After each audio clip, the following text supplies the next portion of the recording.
Hi అండి, నమస్తే. నేను మీ లక్ష్మి. ఆహా కిచెన్స్కు స్వాగతం. ఇవాల్టి వీడియోలో చిల్లీ మష్రూమ్ ఎలా తయారు చేసుకోవాలో చూద్దాం. రెస్టారెంట్ స్టైల్లో ఈ మష్రూమ్ని చాలా టేస్ట్గా ఎలా ప్రిపేర్ చేసుకోవాలో చూద్దాం. ముందుగా 50 గ్రాముల మష్రూమ్ తీసుకొని ఇలా సన్నగా కట్ చేసుకోవాలండి. చూడండి, ఇలా వీడియోలో చూపిస్తున్న విధంగా కట్ చేసుకోవాలి. అన్నీ అదే విధంగా కట్ చేసి పక్కన ఉంచుకున్నానండి. ఇలా అన్నీ కట్ చేసుకున్న తర్వాత 1 కప్పు కార్న్ఫ్లోరు, అలాగే 1/2 కప్పు మైదా, 1 టేబుల్ స్పూను బియ్యం పిండి, అలాగే టేస్ట్కి సరిపడా సాల్టు, 1 టీ స్పూన్ కారం, అలాగే 1/2 టీ స్పూన్ మిరియాల పొడి, కొంచెం ఫుడ్ కలర్ వేసుకోవాలి. ఫుడ్ కలర్ ఆప్షనల్ అండి, ఉంటే వేసుకోండి, లేకపోయినా పర్వాలేదు. వీడియోకు మంచి కలర్ వస్తుందని వేస్తున్నా. ఇలా అన్నీ వేసుకున్న తర్వాత ఒకసారి స్పూన్తో మొత్తం అంతా ఇలా నెమ్మదిగా కలుపుకోవాలండి, లేదంటే మష్రూము ఇరిగిపోతాయి. ఇలా నెమ్మదిగా కలుపుకున్న తర్వాత మనం కొంచెం వాటర్ తీసుకొని ఇలా స్ప్రింకిల్ చేస్తూ కలుపుకోవాలి. అప్పుడు కూడా నెమ్మదిగానే కలుపుకోవాలి. పిండినంతా చూడండి ఇలా కలుపుకుంటే సరిపోతుంది మష్రూమ్కి. ఇప్పుడు డీప్ ఫ్రైకి సరిపడా ఆయిల్ని పెట్టి ఆయిల్ వేడయ్యాక చూడండి ఇలా ఒక్కొక్క మష్రూమ్ తీసుకొని నిదానంగా వేసుకోవాలి. ఇలా మొత్తం ఆయిల్కి అన్ని పడతాయో అన్ని వేసుకొని లో ఫ్లేమ్లోనే వేసుకోవాలండి. ఇలా అన్నీ వేసుకున్న తర్వాత అటు ఇటు కలుపుతూ వేపుకోవాలి. చూడండి ఇలా మంచి గోల్డ్ కలర్ వచ్చేదాకా వేపి ఒక ప్లేట్లోకి తీసి పక్కన ఉంచుకున్నాము. అదేవిధంగా అన్ని మష్రూమ్స్ని వేపి ఒక ప్లేట్లోకి పెట్టి పక్కన ఉంచుకున్నాము.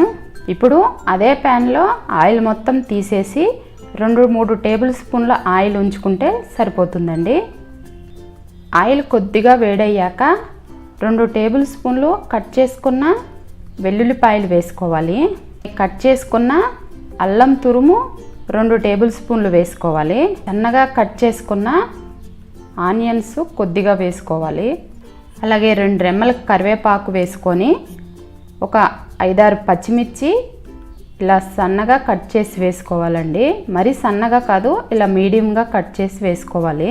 మంటని హై ఫ్లేమ్లోనే ఉంచి ఇలా కలుపుతూ ఫ్రై చేసుకోవాలండి. చూడండి ఇలా ఫ్రై అయితే సరిపోతుంది. ఇప్పుడు 2 క్యాప్సికమ్ తీసుకొని ఇలా పెద్ద ముక్కల్లా కట్ చేసి వేసుకోవాలి.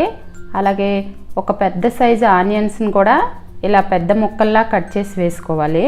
వీటిని కూడా హై ఫ్లేమ్లోనే అటు ఇటు కలుపుతూ కొంచెం మగ్గించుకోవాలండి.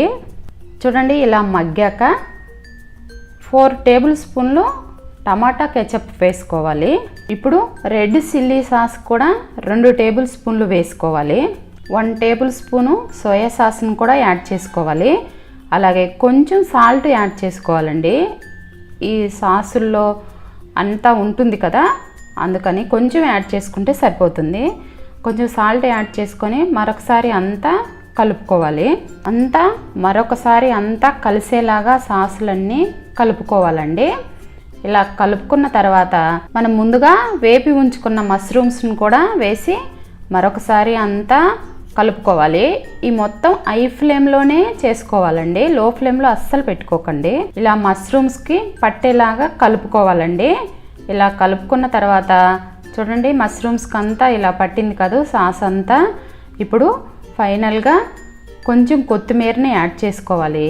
అలాగే స్ప్రింగ్ ఆనియన్స్ అండి, ఇలా సన్నగా పొడవుగా కట్ చేసుకున్న స్ప్రింగ్ ఆనియన్స్ని కూడా వేసుకొని మొత్తం ఒకసారి కలిపేసుకుంటే చిల్లీ మష్రూమ్ రెడీ అండి. ఇంతేనండి. సర్వింగ్ ప్లేట్లోకి తీసి సర్వ్ చేసుకుంటే వేడివేడిగా చిల్లీ మష్రూమ్ చాలా టేస్ట్గా రెడీ అయిపోయింది. మరి మీరు ట్రై చేసి మీకు ఎలా వచ్చిందో కామెంట్స్లో పెట్టండి. అలాగే ఈ వీడియో మీకు నచ్చినట్లయితే మీ ఫ్రెండ్స్కి, మీ రిలేటివ్స్కి షేర్ చేయండి. మరిన్ని వీడియోస్ కోసం మన ఛానల్ని సబ్స్క్రైబ్ చేసుకోండి.